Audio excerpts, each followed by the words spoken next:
Makanya akhirnya kalau si perempuan ngalamin KDRT dari pasangannya, ya dia nggak akan nganggap itu sebagai masalah. Yes, Latin America is more dangerous than other countries because of machismo. 83% perempuan di Chili tuh ngerasa nggak aman hidup dan beraktivitas di negaranya sendiri. Kita bahas Latino-Latinoan lagi. Udah lama enggak kan ya? Gue sekarang mau bahas sisi gelapnya wilayah Amerika Latin. Ya, kita kan udah beberapa kali ngebahas ya kalau di negara-negara Amerika Latin tuh emang banyak banget dilanda masalah.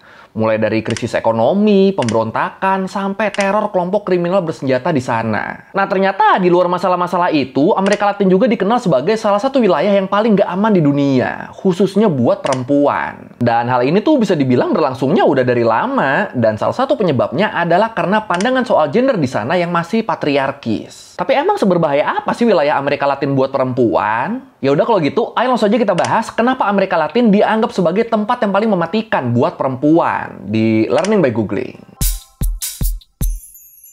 Oke, sebelumnya mungkin masih ada yang bingung nih ya di sini ya soal definisi dari Amerika Latin. Itu tuh sebenarnya gimana sih Amerika Latin tuh bentuknya gimana? Jadi kalau menurut World Atlas, istilah Amerika Latin tuh dipakai buat nyebut negara-negara di Amerika yang bahasa utamanya tuh bahasa Portugis atau bahasa Spanyol. Dan negara-negara Amerika Latin ini ngebentang tuh dari mulai Meksiko di Amerika Utara, terus ke Amerika Tengah, Amerika Selatan, dan bahkan ke sebagian wilayah Karibia. Tapi ingat sekali lagi, cuma negara-negara berbahasa Portugis atau Spanyol doang yang dianggap sebagai Amerika Latin. Jadi ya nggak semua negara yang ada di Amerika Tengah atau Amerika Selatan tuh bisa disebut sebagai Amerika Latin ya. Enggak, karena nggak semuanya pakai bahasa Portugis atau Spanyol kan. Kalau menurut World Population Review disebut, dari 35 negara yang ada di seluruh benua Amerika, 20 diantaranya adalah Latin. Lumayan banyak juga ya. Dan yang jadi masalah di sini, menurut Small Arms Survey di tahun 2016 disebut, di antara 25 negara dengan tingkat femisida tertinggi di dunia, 14 di antaranya adalah negara-negara Amerika Latin. Femisida tuh apa? Kalau menurut News at the U dari University of Miami disebut, femisida adalah pembunuhan yang disengaja terhadap perempuan atau anak perempuan dengan alasan cuma karena mereka perempuan. Jadi cuma karena mereka dianggap lebih lemah dari laki-laki, jadinya mereka bisa diapain aja, termasuk dibunuh. Dan kayak yang disebut di survei tadi, kasus femisida paling parah tuh ada di wilayah Amerika Latin. Diborong kan tadi kan sama Amerika Latin kan, dari 20 negara Amerika Latin, 14-nya tuh ada di posisi teratas negara dengan tingkat femisida tertinggi di dunia. Ini gila sih ini. Coined by feminist author Diana Russell in 1976, the term femicide defines the intentional killing of females by males because they are female.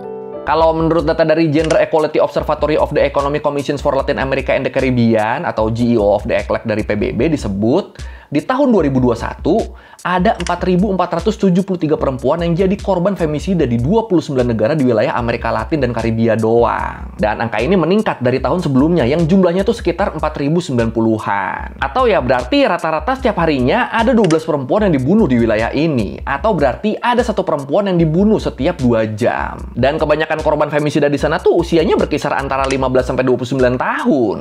Dan 4% diantaranya adalah anak-anak usia 14 tahun ke bawah. Terus masih menurut GEO juga, di tahun 2021, negara Latin yang punya tingkat femisida tertinggi adalah Honduras. Di Honduras, dari setiap 100.000 perempuan, 4,6 diantaranya pasti jadi korban femisida. Terus habis Honduras, disusul sama Republik Dominika, El Salvador, Bolivia, dan Brazil. Nah, tapi buat Brazil, walaupun mereka ada di urutan kelima secara tingkat atau rate-nya, tapi kalau dilihat dari total populasi korban, Brazil nih jadi urutan pertama loh. Lu bayangin aja, dari 4.000-an lebih korban femisida di Amerika Latin sama Karibia tadi, 1.900-nya itu berasal dari Brazil doang. Hampir setengahnya dari Brazil berarti kan. Atau yang berarti setiap 7 jam tuh ada satu perempuan yang dibunuh di Brazil. Edan. Sementara negara Amerika Latin yang punya tingkat femisida terendah adalah Nicaragua. Tingkat femisida di sana tuh per 100.000 orangnya ada di angka 0,4. Terus di bawah Nicaragua berurutan ada Chili, Costa Rica, Puerto Rico, sama Peru yang punya tingkat femisida 0,8. Latin America, and in particular Central America, have the highest femicide rates in the world. The phenomenon has become so widespread that femicide is now a legal term in many countries. Nah, tapi yang harus kita tahu, kalau menurut World Politics Review disebut, definisi dan cara nanganin femisida di masing-masing negara tuh ternyata beda-beda.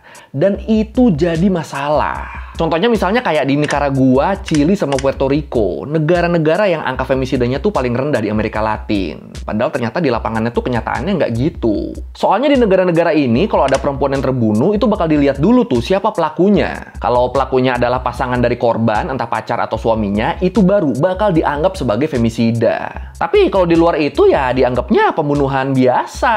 Kayak misalnya ada perempuan yang dibunuh sama tetangganya atau temennya yang cowok. Nah itu kalau pelakunya bukan pasangannya ya nggak akan masuk kategori femisida itu. Masuknya ya pembunuhan biasa aja. Nah itu di Nicaragua, Chili, sama Puerto Rico. Kalau di Meksiko beda lagi. Kalau di Meksiko, perempuan yang dibunuh baru dianggap korban femisida kalau tubuh perempuannya itu dimutilasi atau kalau hasil visum nunjukin si korban dapat pelecehan sebelum atau setelah dia meninggal.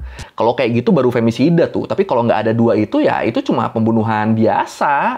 Makanya akhirnya gara-gara perbedaan definisi ini, angka femisida di negara-negara ini tuh jadi jauh lebih rendah daripada kondisi yang sebenarnya. Jadi sebenarnya perempuan-perempuan yang dibunuh di negara-negara ini tuh banyak juga, tapi karena banyak yang nggak masuk definisi femisida menurut mereka tadi, jadinya ya dianggapnya itu pembunuhan biasa. Ya kalau gini susah juga ya. Tapi kenapa femisida di sana bisa banyak? Nah ini, kalau menurut jurnal yang dipublish di International Criminal Justice Review disebut, akar masalah femisida ini balik lagi ke budaya patriarki di sana. Kalau menurut jurnal ini, peran gender di Amerika Latin tuh dipengaruhi sama konsep machismo dan marianismo yang berasal dari Katolik Roma. Dan dua ini mengakar banget nih di masyarakat Latino nih. Ini kita bedah satu-satu deh konsep machismo dan marianismo ini. Kalau machismo itu tuh simpelnya tuh kejantanan dan superioritas laki-laki. Jadi machismo tuh konsep yang nganggap laki-laki sebagai sosok yang dominan, agresif, dan bahkan keras. Dan di sisi lain, marianismo itu adalah konsep yang nganggap kalau perempuan adalah sosok yang inferior, domestik, pasrah, dan harus nerima apa yang dilakuin sama laki-laki. Nah, dua konsep inilah yang ngebangun pemahaman kalau laki-laki tuh wajar kasar, laki-laki tuh wajar agresif. Dan perempuan emang udah seharusnya jadi sosok yang pasrah dan tunduk. Udah seharusnya jadi sosok yang nerima perlakuan ini. Dan dua konsep ini ditambah sama budaya patriarki yang mengakar banget di sana. Yang jelas ngebikin keberadaan perempuan di negara-negara ini jadi makin terancam. Yes, Latin America is more dangerous than other countries because of machismo. It's caused by violence coming from men who think they're superior, or I don't even know what they're thinking. I think this is a problem the whole region has to solve. Terus kalau menurut jurnal Violence with Femicide Risk, Its Effect on Women and Their Children, yang dipublish di Journal of Interpersonal Violence, mereka tuh ngambil contoh di Peru. Disebut di Peru, setiap 7 dari 10 perempuan tuh ngalamin kekerasan atau KDRT oleh pasangannya. Dan gilanya kekerasan ini tuh dianggap hal yang normal di sana, dianggap hal yang bisa dibenarkan. Malah pria-pria yang disurvei di sini juga ngaku kalau mereka juga bakal ngegunain kekerasan kalau pasangannya nggak mau nurut. Kalau pasangannya ngelawan dan bikin mereka marah. Jadi ya dari sini kelihatan ya kalau kekerasan ke perempuan tuh bener-bener dianggap sebagai hal yang wajar di sana. Dianggap sebagai hal yang wajar di Peru, Guatemala, dan negara-negara Latin lainnya. Dan mirisnya, selain di laki-lakinya, pemahaman kayak gini juga tuh masuk ke perempuannya loh. Makanya akhirnya kalau si perempuan ngalamin KDRT dari pasangannya, ya dia nggak akan nganggap itu sebagai masalah. Makanya di sana kalau ada perempuan yang kena KDRT, itu si korban, si perempuannya, dia nggak akan mau ngelapor ke polisi. Karena ya dia nggak ngerasa jadi korban. Menurut dia ya wajar-wajar aja suaminya marah terus mukulin dia tuh wajar-wajar aja. Nah, berawal dari hal-hal kayak ginilah yang akhirnya berujung ke femisida. Aduh, sedih banget, Jir. It's difficult to be a woman. The streets are not safe for women, and even less for a child who has to grow up in such a macho society which does not value women as they should be. Makanya dengan pemahaman kayak gitu, kalau menurut GEO jadinya sebanyak 70% femisida tuh justru terjadi di rumah korbannya sendiri. Dan justru dilakuin sama orang-orang terdekat si perempuan. Atau kalau kita ambil contoh di satu negara, kayak di Brazil misalnya, kalau menurut penelitian di Forum Brasileiro de Segurança Pública disebut, sebesar 88,8% femisida yang terjadi di Brazil, itu justru dilakuinnya sama pasangan si perempuan. Yang 65,6%-nya terjadi di rumahnya sendiri. Jadi mayoritas tuh bukan kejadian di jalan atau di tempat sepi atau di mana gitu ya. Enggak, ini justru kejadiannya di rumah sendiri. Gila. Tapi terus apa yang terjadi di Brazil ini beda nih sama apa yang terjadi di Honduras dan El Salvador. Kalau di dua negara ini, femisida yang dilakuin sama pasangan si perempuan tuh justru proporsinya kurang dari 25%. Yang artinya pembunuhan perempuan sama orang asing termasuk gangster itu jauh lebih banyak di sana. Jadi kalau menurut Wilson Center, kalau di El Salvador, perempuan tuh bisa dibunuh cuma karena dia nolak ajakan kencan atau ajakan pacaran dari anggota gangster. Jadi harus hati-hati tuh perempuan-perempuan sana tuh kalau nolak cowok tuh. Atau bisa juga mereka udah pacaran, terus si perempuannya tuh mutusin pacarnya yang gangster. Nah itu nggak jarang si perempuan tuh bakal berakhir tragis di tangan anggota gangster yang lain. Jadi anggota gangster yang lain tuh jadi kayak semacam solidaritas gitu buat temennya yang baru diputusin.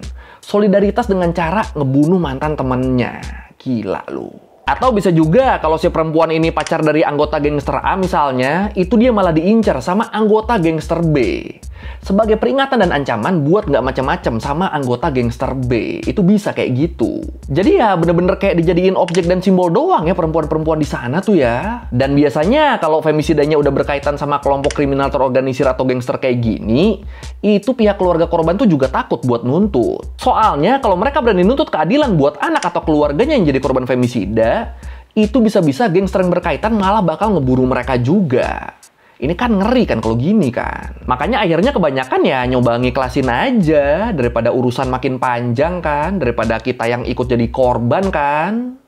Ya serba salah sih emang ya. Nah sebenarnya undang-undang buat nanganin persoalan femisida ini tuh udah dibikin di banyak negara di Amerika Latin sejak tahun 2015. Tapi tetap aja, angka femisidanya tuh terus meningkat dari tahun ke tahun. Malah kalau menurut jurnal Judicial Reform and Legal Opportunity Structure, The Emergence of Strategic Litigation Against Femicide in Mexico, yang dipublish di Emerald Insight disebut, sejak undang-undang anti-femisida diberlakukan di Meksiko di tahun 2015, angka femisida di sana tuh justru meningkat sebanyak 135% di tahun 2021. Ini banyak amat naiknya anjir. Dan ini bisa malah naik begini ya karena banyak yang nggak aware dan kemakan budaya patriarki tadi. Jadi hukum apapun yang diberlakukan tuh kayak nggak ngaruh karena ya di otak mereka tuh udah nempel banget. Cowok wajar kasar, udah nempel kayak gitu. Dan ternyata angka KDRT ini naik paling signifikannya tuh selama pandemi. Ya soalnya kalau menurut Relief Weight disebut selama lockdown pandemi kemarin makin banyak tuh perempuan yang terkurung di rumahnya sendiri. Terkurung sama pasangannya yang hobi melakukan KDRT. Makanya akhirnya selama pandemi kasus-kasus kayak gini tuh jadi melonjak banget kan. Dan sayangnya kalau menurut Wilson Center, dari semua kasus femisida yang terjadi di Amerika Latin, cuma kurang dari 3%-nya yang dibawa ke jalur hukum. Dan cuma 1% yang dijatuhi hukuman. Dan itu pun hukumannya ringan-ringan banget. Contoh kasusnya tuh misalnya ada suami di Meksiko yang ngebunuh istrinya, tapi dia cuma dihukum 2 tahun penjara doang. Ini kan edan ya. Jadi ya dari sini kelihatan banget nih, ternyata selain masyarakat yang patriarki, hukum yang ngebela hak-hak perempuan di sana tuh ternyata juga terlalu lemah. Gila loh, ngebunuh istri sendiri loh, dihukumnya cuma 2 tahun penjara doang. Edan. The justice system is sluggish and not efficient enough to handle all the cases. Out of every 100 acts of violence, about 98.5% go unpunished. Terus selain kejahatan di dalam rumah, kejahatan di luar rumah tuh juga sama-sama jadi masalah. Kalau menurut Latino America 21 disebut, angka insecurity perempuan atau angka di mana perempuan ngerasa nggak aman, ngerasa terancam, itu paling tingginya tuh ada di negara-negara Amerika Latin loh. 7 negara dengan insecurity perempuan terbesar tuh diisi sama negara-negara Amerika Latin. Yang pertama tuh ada Chili dengan angka insecurity sebesar 83%. Atau ya berarti sebanyak 83% perempuan di Chili tuh ngerasa nggak aman hidup dan beraktivitas di negaranya sendiri. Terus di bawahnya Chili disusul sama Meksiko, Ekuador, Brazil, Argentina, Paraguay, sama Peru. Jadi ya secara keseluruhan setiap negara di Amerika Latin semuanya tuh punya angka insecurity perempuan yang ada di atas rata-rata global. Jadi perempuan di sana tuh nggak usah jalan kaki sendirian. Di angkutan umum aja mereka tuh masih sering dapat perlakuan yang melecehkan loh. Misalnya yang paling banyak kasusnya tuh perlakuan melecehkan dari supir taksi atau supir bus yang mereka naikin. Itu sering banget tuh kejadian tuh. Apalagi supir-supir taksi sama bis di sana kan kebanyakan laki-laki ya. Soalnya di Amerika Latin perempuan tuh lebih susah buat dapet SIM. Umur minimal ujian SIM perempuan itu lebih tua daripada umur minimal laki-lakinya. Terus belum lagi adanya stereotip dan segala macamnya yang ngebikin perempuan jadi susah buat nyetir sendiri di sana. Nah, nyetir kendaraan pribadi aja susah kan, apalagi kendaraan umum coba. Jadi ya kebayang kan seberapa terancamnya perempuan-perempuan di sana kalau keluar rumah. It's been 3 years and 5 months. She left for work one day. I saw her off, blessed her, and hugged her. Who would have thought that it would be the last time, the last hug? Dan kalau menurut survei yang dilakukan sama Ormusa, Organisasi de Mujeres Salvadorena, organisasi perempuan Salvador untuk perdamaian, ditemuin kalau 15% perempuan di sana bilang, walaupun mereka lapor ke polisi, polisi pasti nggak akan percaya sama omongan mereka. Lah, terus selain itu 11,9%-nya bilang mereka pernah diancam kalau berani ngelapor, dan 9%-nya mereka nggak tahu harus ngelapor kemana. Dan ini bisa sampai begini soalnya mereka juga tuh banyak yang nggak percaya sama polisi atau pihak berwajib lainnya. Dan ya gimana mau percaya, soalnya kalau menurut Ormusa disebut sebanyak 12% kasus kekerasan terhadap perempuan yang tercatat di El Salvador tuh justru dilakukan sama pekerja peradilan. Kayak polisi, hakim, pengacara, dan sejenisnya. Jadi ya gimana perempuan-perempuan mau minta bantuan ke mereka? Orang 12% kejahatannya justru dilakukan sama mereka kan? Ini kacau, anjir. Dan itulah dia makanya kenapa sekarang organisasi-organisasi feminis di sana tuh bener-bener memperjuangkan hak-hak perempuan Amerika Latin. Mereka terus tuh ngelakuin demo-demo dan ningkatin awareness tentang apa yang bisa terjadi ke para perempuan di sana. Edukasi terus sambil pastinya mereka juga nyoba ngapus konsep machismo sama marianismo tadi dari kepala orang-orang di sana, terutama perempuannya. Harus dihapus tuh biar perempuan di sana berani ngelawan, biar perempuan di sana nggak asal nerimo aja kalau mereka dapat kekerasan. Tapi gimana nih menurut lu nih? Apakah Amerika Latin bakal tetap jadi tempat yang paling berbahaya buat perempuan untuk waktu yang lama? Atau ini bakal segera berubah? Yang mana nih? Silakan komen.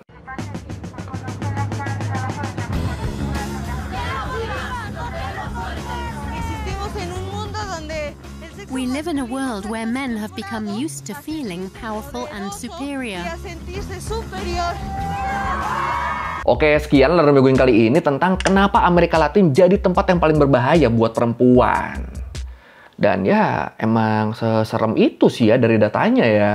Apalagi tadi kan mereka sampai nggak berani ngelapor kan. Soalnya ya 12% pelakunya tuh justru dari orang-orang hukum kan. Dari polisi, dari hakim, dan lain-lain kan. Ya kalau lu mau revisi kayak gue udah salah, atau lu mau nanya, atau nambahin di video, bisa tulis di komen, kita diskusi kayak biasa. Sekali lagi, thank you nonton, jangan lupa like, comment, subscribe. Bye. Kali-kali diriku kau hujat, padahal ini semua kodrat. Ku melawan bukan berarti